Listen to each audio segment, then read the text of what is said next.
వెనుకంజలో ఉన్నట్టుగా మనకు సమాచారం అందుతోంది. ఇది నిజంగా ఆప్కి షాక్. మీరు అన్నారు రామగౌడ్ గారు, ప్రజలు కేజ్రీవాల్ వైపే ఉన్నారు అంటున్నారు. కానీ ఆ రిజల్ట్స్, బ్యాలెట్ బాక్స్ లో నిక్షిప్తమైన రిజల్ట్స్ మాత్రం మనకు డిఫరెంట్ గా చూపిస్తూ ఉన్నాయి. ఢిల్లీ అసెంబ్లీ ఎన్నికల్లో ఆప్కి నిజంగా ఒక బిగ్ షాక్ అనే చెప్పాలి.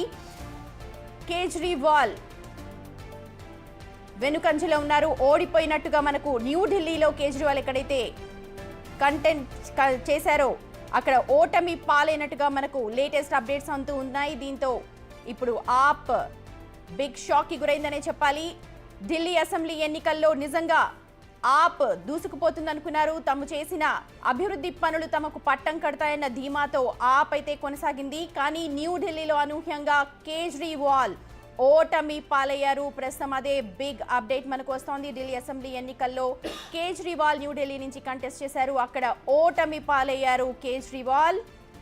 నిజంగా బీజేపీకి ఇది ఒక బిగ్ విక్టరీ అని చెప్పాలి. ఎక్కడైతే 27 ఏళ్లుగా వెయిట్ చేస్తోంది బీజేపీ, గతంలో కాంగ్రెస్ హయాం కావచ్చు, ఆ తర్వాత ఆప్ పార్టీ కావచ్చు, గత 27 ఏళ్లుగా అక్కడ జరుగుతున్న పనులన్నీ కూడా చూసి మోడీ సర్కార్ ఇప్పుడు ఢిల్లీ షైన్ వైపు తీసుకెళ్తామంటున్నారు. ఢిల్లీని బిగ్ అభివృద్ధి దిశగా తీసుకెళ్లే విధంగా ప్రణాళికలు సిద్ధం చేస్తాము అని అంటూ ప్రణాళికలను కూడా రచించి ఓటర్స్ కి చెప్పారు. ఈ నేపథ్యంలోనే ఓటర్స్ ఇప్పుడు బీజేపీ వైపు మొగ్గు చూపినట్టుగా మనకు తెలుస్తోంది. అలాగే గత 10 ఏళ్లుగా బీజేపీ చూస్తోంది ఆప్ పాలనకు సంబంధించి. అలాగే ఆప్ పాలన 10 ఏళ్లుగా చూస్తున్నారు ఢిల్లీ వాసులు. అంతకుముందు కాంగ్రెస్ పాలన చూశారు.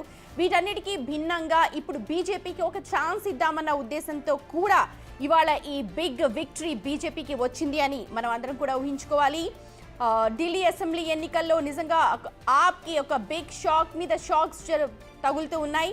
న్యూఢిల్లీలో కంటెస్ట్ చేసిన కేజ్రీవాల్ ఓటమి పాలయ్యారు.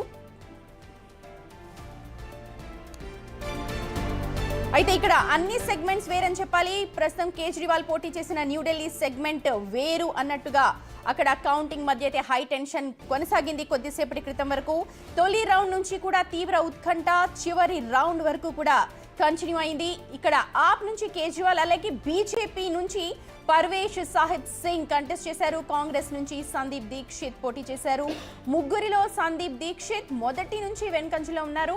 పర్వేష్ సాహిబ్ సింగ్ కేజ్రీవాల్ మధ్య మాత్రం హోరాహోరీ పోరు నడిచింది. 3 సార్లు ఢిల్లీ సీఎంగా పనిచేసిన కేజ్రీవాల్ కు న్యూఢిల్లీ సెగ్మెంట్ పబ్లిక్ అంతా కూడా ఏకపక్షంగా పట్టం కట్టేందుకు ఉత్సాహాన్ని అయితే చూపించలేదు. కేజ్రీవాల్ పరిస్థితి ఇలా అవుతుందని చెప్పి ఎవరు ఊహించలేదు అని అనుకోవాలి. పబ్లిక్ మాత్రం న్యూఢిల్లీ సెగ్మెంట్ లో మార్పు కోరుకున్నట్టుగా తెలుస్తోంది. రైట్, రామగౌడ్ గారు ఏం చెప్తారు? మీరు అన్నారు ఇందాక కేజ్రీవాల్ వైపే ఉన్నారు అని, కానీ న్యూఢిల్లీ సెగ్మెంట్ లో ఏకంగా ఓటమి పాలయ్యారు. తప్పకుండా మేడం, ఓటమిలు గెలుపులు అనేది సహజం. 10 సంవత్సరాలు అదే చెప్తున్నాము.